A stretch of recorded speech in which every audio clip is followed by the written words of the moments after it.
Bidondi again, Infowars.com. We're standing here with the director of the entire Liberty Fest here in Worcester, Massachusetts, Chris Collins. How you doing? Pretty good. And this whole Liberty Fest, you want to give it a description? Well, a couple of us came together, Bob Dwyer, Brian Doe, and myself, and we wanted to do something for the delegates.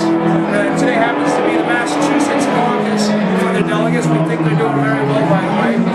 And here's the thing, when you donate to a campaign, it goes to the campaign. Right? They don't actually give money or anything to the delegates. So we thought it might be nice to take care of the delegates for their travels from New England down to Tampa Bay. So we're trying to raise money for that. Good deal. And this whole Liberty Fest, you want to describe the guests that are coming here today? Adam Kokesh. Yeah, we have Adam Kokesh. Gary Franchi is our MC. We have like 9, 10. I think we added another band last night too. So there's 9 or 10 bands that'll be playing throughout the day and night. Jordan Page is our headliner. We have Tatiana Rose, Rebel Inc. is going to be playing later on tonight. We have a gentleman named Chris Ross later. We have Smiley Chris and Andrea Pisani, Justin Roy, with Leaders Led, which is the band that's playing in the background right now. The Federal Crime is another band. I'm going to forget one of them. They're going to be mad at me. It's a good night for Liberty. I'll tell you what, all these people are liberty-minded people, and here's what's going to happen. We're going to get good speakers up there. We're going to talk about serious issues that's going on today. You know, any of the unconstitutional acts that are being pushed on us. We have Gigi Bowman from Liberty Candidates that she's going to talk about her cause. We have Daniel Gordon, Representative Daniel Gordon from Rhode Island. He and Blake Filippi, they took legislation against the NBAA. So we'll be hearing from them. Doug Birch from the 10th Amendment Center. We're going to miss somebody again. There's so many people. We got a lot of guests here tonight, a lot of great bands, and it's a great night for Liberty. And Chris, such a great job. But they got a giant round wall face on the side of the building where the highway and the train station you can see. You need to get out there and film it. It would be great. Yeah, it's great. And Chris Collins, thank you again. Thank you, sir. At the entrance of Liberty Love Festival for Ron Paul. How you doing, guys? Ron Paul 2012? Ron Paul 2012. Ron Paul or nothing at all, baby.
The top 25 contract was in 2011.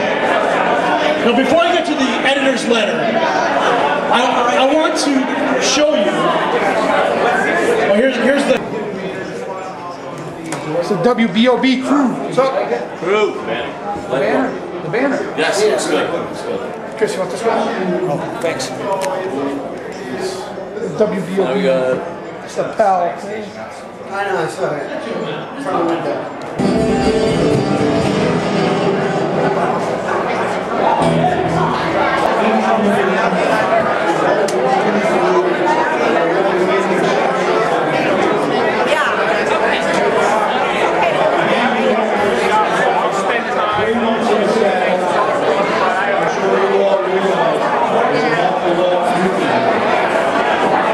Which is part of the message.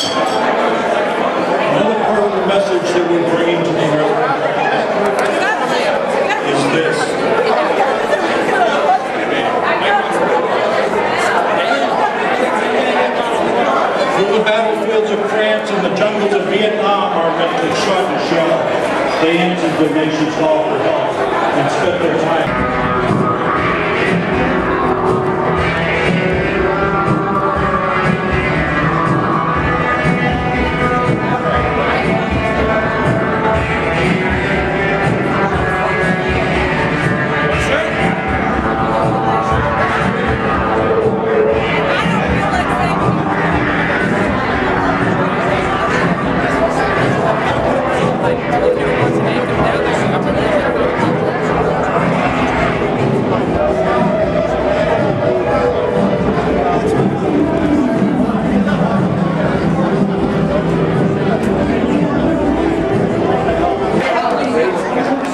This is the Oath Keepers of Rhode Island. How you doing, Mr. Swan? Pretty good.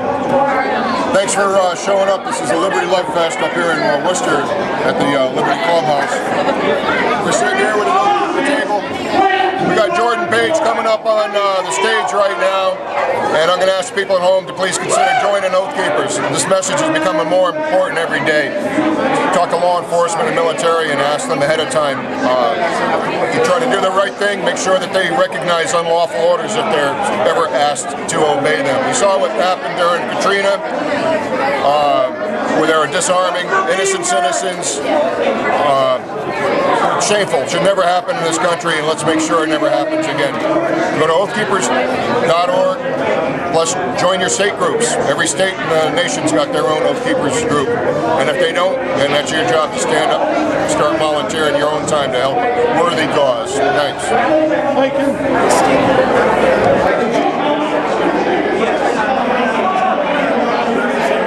Bidondi standing here with Adam Kokesh at the Liberty Love Fest for Ron Paul. How you doing? It's a pleasure to meet you, sir. And I see you work, great work you do. Outstanding. Thanks so much for giving me this opportunity. It's a great pleasure. And now, you want to describe what you're doing today at the Love Fest? Well, I'm here to spread the love, and I love events like this. I mean, it's so tempting when it's like, we're a political movement. We need to have lectures and lessons and seminars. It's like, no, we're more than that. You know, we're not just a political movement, we're a social movement. You know, and that's why just calling this the Love Fest. You know, we're here to celebrate the love. It's so exciting to have that. And so what I want to bring specifically to this event, other than t-shirts and hats and hoodies and some moderately informative and mildly entertaining speechifying, is a real sense of what it means to be the Lovolution and what sets us apart as a movement, what really makes us unique. And so for me, what I'm going to be talking about tonight, and what I want to make a part of my message that I think can help grow the movement, is talk about how we are the Lovolution because we choose to make love meaningful. You know, it's not like we have a monopoly on love, but it's not love to say, I'm going to vote for a politician, and I love my kids, so we're going to need to have good government-run schools and Medicare and Medicaid and like all these disruptive, violence-based systems. It's not love to vote for that and then check out and say everything's okay. You know, the libertarian message of really embracing the message of liberty, that's why we call it the Lovolution. And I think making that connection and really being upfront about that and how what we are doing is expressing a much more meaningful, truer love for ourselves, for our families, for our children, for all of those human beings that are going to inhabit this planet after us. It's the real love. It's much more meaningful to embrace it and really be brave about it, not have a love that is, you know, cowardly, or, you know, the opposite of love isn't hate. The opposite of love is surrender. And to face up to the Leviathan, the institutionalization of violence that is our government today, it's not just knowledge, it's love. You have to have that going for it. So celebrating that and embracing that, I think that's what this event is all about. And that's the message I'm here to spread. Thank you, Adam, and spread some love. Come on. All right. This is Adam Kokesh and Bidondi.